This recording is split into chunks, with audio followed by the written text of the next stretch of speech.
Mark കുറയുന്നതിൽ കുട്ടികളെ മാത്രം കുറ്റപ്പെടുത്തരുത്. മക്കളുണ്ടാവാൻ ധ്യാനത്തിനും തീർത്ഥാടനത്തിനും പോകുന്ന ദമ്പതികൾ കാരണം തേടി ദൈവത്തോളം ചെല്ലണമെന്നില്ല. പൊള്ളാച്ചിയിലെ മൈസൂരിലെയും കൃഷിസ്ഥലങ്ങളിൽ അതിനുള്ള ഉത്തരം കിടപ്പുണ്ട്. കേരളത്തിലേക്ക് അയക്കുന്ന പച്ചക്കറികളിൽ കുത്തിവെക്കുന്ന ഹോർമോണുകളുടെയും ആന്റിബയോട്ടിക്കുകളുടെയും രൂപത്തിൽ. കണക്കുകൾ അവിടെയും തീരുന്നില്ല. 50% കഴിഞ്ഞ 10 വർഷത്തിനിടയിൽ കേരളത്തിലെ ക്യാൻസർ ബാധിതരുടെ വർധനാ നിരക്ക്. ഇവിടെ ഇന്നീ കൂടിയിരിക്കുന്ന നമ്മുടെ ബന്ധുക്കളിലോ പരിചയക്കാരിലോ ഒരാൾക്കെങ്കിലും ക്യാൻസർ ഉണ്ടായിട്ടുണ്ടെന്ന് അർത്ഥം. ആ എണ്ണം ഇനിയും കൂടുമെന്നതും പ്രൂവൺ സ്റ്റാറ്റിസ്റ്റിക്സ്.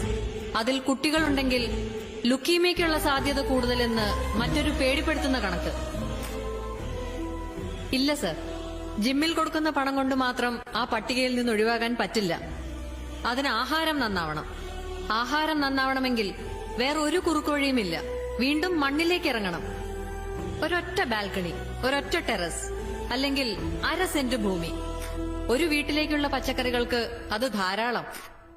ആർക്കും സാധിക്കും. ഒരിക്കലും കഴിയില്ലെന്ന് കരുതിയിരുന്ന ഞാൻ ഇന്നേക്ക് 7ാം ദിവസം 2000 പേർക്ക് സദ്യ ഒരുക്കാനുള്ള വിഭവങ്ങൾ നൽകാൻ പോകുന്നു. വെറും 10 ടെറസിൽ നിന്ന്. ഈ വേദിയിൽ എനിക്ക് പറയാനുള്ളത്, ഒരു വീടോ ഒരു ഫ്ളാറ്റോ ഒരു സ്ഥാപനമോ എന്ത് നിങ്ങൾ പണിയുമ്പോഴും കൃഷിക്കുള്ള സ്ഥലവും അതിലുണ്ടാവട്ടെ. നോക്കാൻ സമയമില്ല എന്ന് ഉടമസ്ഥർ പറഞ്ഞാൽ ആശുപത്രിയിൽ കിടക്കേണ്ടി വരുന്നതിന്റെ 100-1 സമയം വേണ്ടിവരില്ല എന്നവരെ ബോധ്യപ്പെടുത്തുക.